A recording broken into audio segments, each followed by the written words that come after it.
సఫలీకృతం అవుతుందని వాళ్ళ వెనకున్నటువంటి కిరణ్ గారు వాళ్ళ తదితర సిబ్బంది దాన్ని ముందుకు తీసుకెళ్లి ఆయన కళ నిజం చేస్తారు. ఆయన ఆయన ఆయన అది జరిగి తీరుతున్న ఇది అందరూ ఆయనలో ఒక గంభీరమైన వ్యక్తిని చూస్తుంటారు. కానీ నేను ఆయనలో ఒక చిన్న పిల్లవాడిని, ఒక పసిపిల్లవాడిని కూడా నేను చూడడం జరిగింది. ఆయన 2009లో ఆయన తరచూ కలుస్తుండేవాడిని.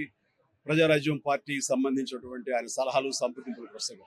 ఆ సమయంలో భోజనం అయిన తర్వాత నేను ఆయన ఒక పెన్ను, ఒక కార్టియర్ పెన్ను నేను ఆయనకి గిఫ్ట్‌గా ఇవ్వడం జరిగింది. ఎందుకంటే ఆయన పెన్నులు కలెక్ట్ చేస్తారు. ఆయనకు హాబీగా ఉంది అని తెలిసినప్పుడు ఆయనకు ఆ పెన్ ఇచ్చినప్పుడు సుతారంగా వద్దు అంటారేమో అనుకున్నాను. కానీ చాలా ఆప్యాయంగా తీసుకుంటూ చిన్న పిల్లవాడిలాగా ఆ పెన్ను చూసుకుంటూ ఒక చిన్న పిల్లవాడికి టాయ్ ఇస్తే ఎంత ఎక్సైట్ అవుతారో అంత ఎక్సైట్ అవుతావు. వండర్‌ఫుల్ పెన్ చాలా బాగుంది చిరంజీవి గారు అని. మీకు అంత ఇష్టం అంటే, అయ్యో నాకు పెన్నులు కలెక్ట్ చేయడం నాకు చాలా ఇష్టం రండి చూపిస్తానంటూ లోపలికి తీసుకెళ్ళి ఇదే హౌస్‌లో ఆయన బీరువా తెరిచి ఆయన కలెక్ట్ చేసినటువంటి మంచి మంచి గొప్ప పెన్స్ అని చూపించి ఇన్ని పెన్స్ ఏం చేసుకుంటారండి అంటే, అయ్యో ఇవి నాకు చాలా ఇష్టం అండి.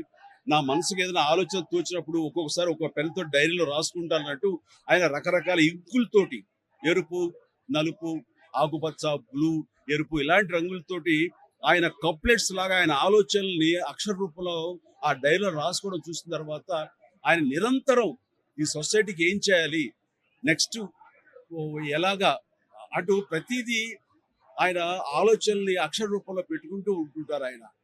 అలాగా నిరంతరం ఈ సొసైటీ గురించి తన నిబద్ధతలో ఆయన ఏర్పరచుకున్న కొన్ని ఆశయాల్ని వాటిని సిద్ధించడం కోసం, వాటి ఆశయాలు నెరవేర్చుకోవడం కోసం ఆయన చేసే ప్రయత్నాలు అవి అంత ఇంత కాదు. ఆ రకంగా ఆయనలో ఆ రోజున అంత అబ్బురపడిపోయినటువంటి ఆ చిన్న పసి బాలుని కూడా చూడగలిగాను. ఇట్లా ఈ రోజున ఆయన లేరు మనకు అన్నది ఒక తీరని లోటు. ఇది ఆయనకి, ఆయన కుటుంబానికే కాదు యావత్ తెలుగు జాతికే ఒక పెద్దని కోల్పోయారు, ఒక గొప్ప వ్యక్తిని కోల్పోయారు, ఒక మహాశక్తిని కోల్పోయాం మనందరం.